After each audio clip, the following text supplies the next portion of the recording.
Ladies and gentlemen, we know for a fact that the Amsterdam Talmud Torah congregation, or more precisely their Mahamat, the board of governors of the synagogue, excommunicated its member Baruch Spinoza on 6 Ab 5416, that is 27 July 1656, Exhibit A in the window.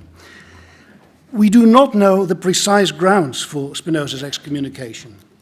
The written record of it, the Nota di Herem, merely states that the Mahamat had taken notice of Spinoza's evil opinions and activities and of the, and I quote, horrible heresies he practiced and taught and the monstrous acts he committed, unquote. It is, however, not specified which particular opinions, heresies, and acts Spinoza was charged with. The phrase horrible heresies he taught implies that the spreading of heretical ideas was at least part of the accusation. And this is where we inevitably enter the land of speculation, for it is unknown when exactly Spinoza began to develop the patently heterodox ideas that we find in his two mature and completed masterworks, Tractatus Theologico-Politicus of 1670 and the Ethica of 1677. The story has been mentioned already, but I'll just bring it back to memory. Two travelers who had met Spinoza and another excommunicate, Juan de Prado, in 1658 or 1659, bore witness before the Spanish Inquisition that the two apostate Jews held heretical views on God, the afterlife, and the law of Moses. As early as 1661, before having published anything, Spinoza had already acquired a reputation as a redoubtable philosopher. This strongly suggests that his philosophical development had started several years earlier. Summing up, I do not doubt that the ban was brought about at least in part by Spinoza's philosophical views.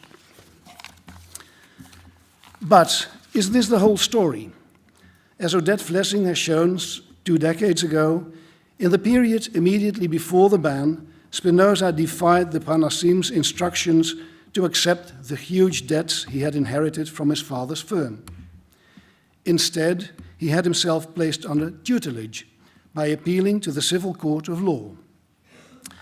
Such behavior was detrimental to the commercial interests of the Amsterdam Jewish community. Again, we do not know whether this was indeed what was meant by the monstrous acts he committed, even if excommunications are known to have been pronounced in similar cases. To the question why Spinoza was excommunicated then, no clear and definite answer will be forthcoming. We are ignorant of the motives that led the Mahamat to pronounce the Cherem. Was it an instance of religious tyranny, a desire to break and silence a dissenting member? Were there accounts to be settled? Or were the Parnassim, the members of the Mahamat, concerned about the safety, peace, and prosperity of the Sephardic community? If Spinoza's views were the problem, the Mahamat may have feared that his heretical ideas were such as to provoke hostile reactions in the non-Jewish environment, an animosity that could easily turn against the Jewish community as a whole. This would be particularly relevant if the controversial issue was that of immortality, afterlife, reward, and punishment, as Stephen Adler has emphasized. That had divided the community before and was known to arouse strong anti-Jewish sentiments among Christians. Again, if the Cherem was due to Spinoza's financial or legal behavior, the Mahamat's motives may have ranged from personal interests to a general concern about the reputation of the Amsterdam community in international trade. It is often supposed that Spinoza's reaction to the Cherem was one of supreme contempt and that he would eventually have left the community on his own initiative anyway. But on what grounds? We know with near certainty that the excommunicate himself did not attend the solemn pronouncement of the Cherem in the synagogue, and that he never made amends in order to be readmitted to the community.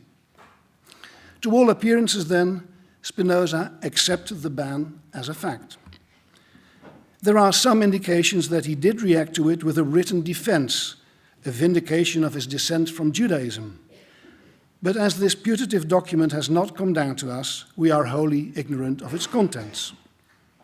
He does not, however, appear to have contested the right of the community to expel him, nor would anyone expect him to have done so, for he held the view, expressed in his later philosophical works, that right is coextensive with power. The Mahomet did indeed have the power, and thereby, at least in Spinoza's mature view, the right to pronounce the herem. This is not to say that Spinoza did not suffer from the expulsion. We simply don't know how he reacted. Being expelled must be a dreadful and deeply humiliating experience, even for someone who, like Spinoza, was reputed for his independence. There is no point in speculating whether Spinoza himself would have appreciated a posthumous rescission of the herem.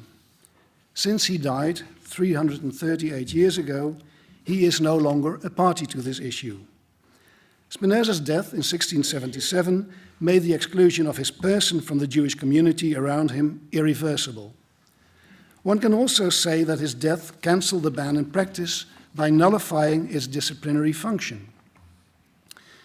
The only other immediately practical implication of the herem that remained was the prohibition to read anything Spinoza wrote. The formulation of the herem, however, does not specify any sanctions for disobeying this order, and it has generally been ignored. Here again, to all intents and purposes, the ban no longer pertains in practice. The problem that we are facing here today, then, is not Spinoza's, but ours, and it is ironically a matter of reputation. Again, not Spinoza's. That appears only to have benefited from the affair. The reputation at issue is that of those who pronounced the herem and by implication of their legal successors. Now, I am not an expert in the legal aspects of the case, but it would seem that it is the Amsterdam Sephardic community or their Mahomet and rabbis who inherited the ban. That is to say, they now have the power with which it is being upheld. I am aware that the legacy they received is an uneasy one. Rescinding the herem, if possible at all, will be a most delicate decision because of the lack of precision in the wording of the text as we have it. The legacy saddles the inheritors with a troublesome responsibility.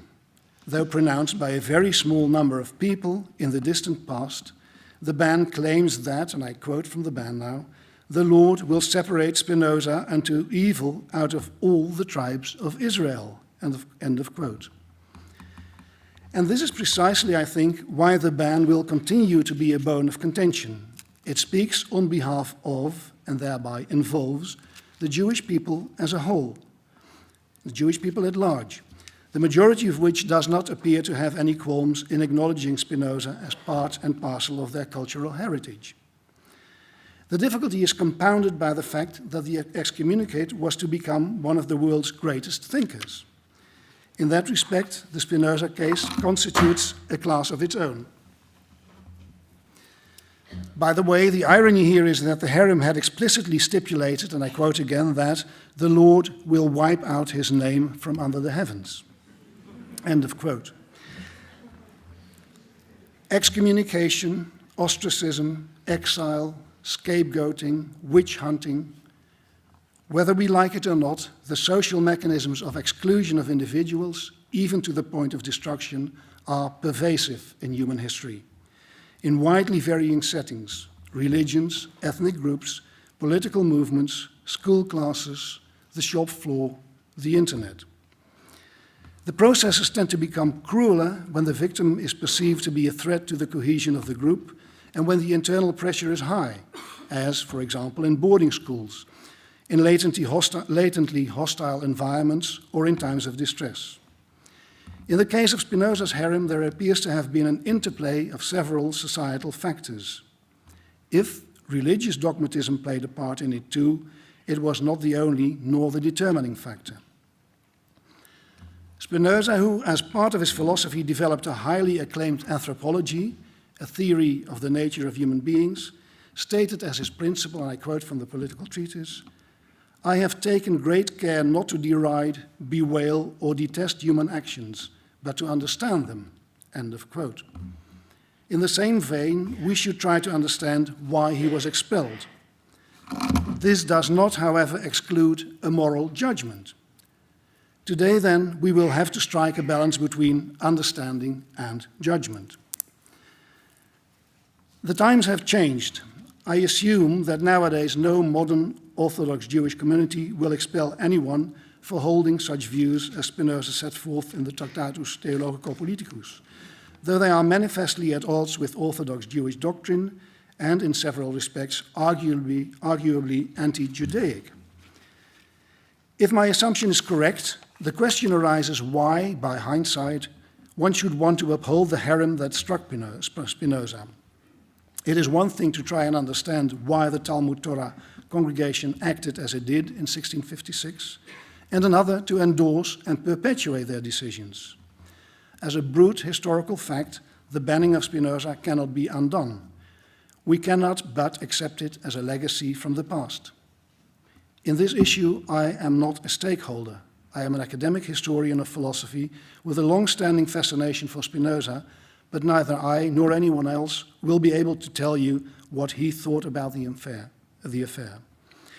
Speaking for myself then, as a citizen without any religious faith or ties, but with a commitment to the freedom of conscience, thought and religion, I think it is wrong on principle to silence or punish people for their ideas. Spinoza's philosophical stature and his apparently impeccable moral reputation make it hard to understand why he should have deserved such a harsh treatment. What is to be done now, to quote Lenin? A gesture of some sort is certainly in order.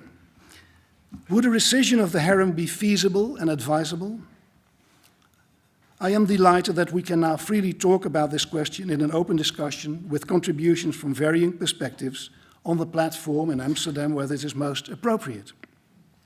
I admire the courage and the sense of historical responsibility shown by the present-day Portuguese Israelite community of this town and their leadership.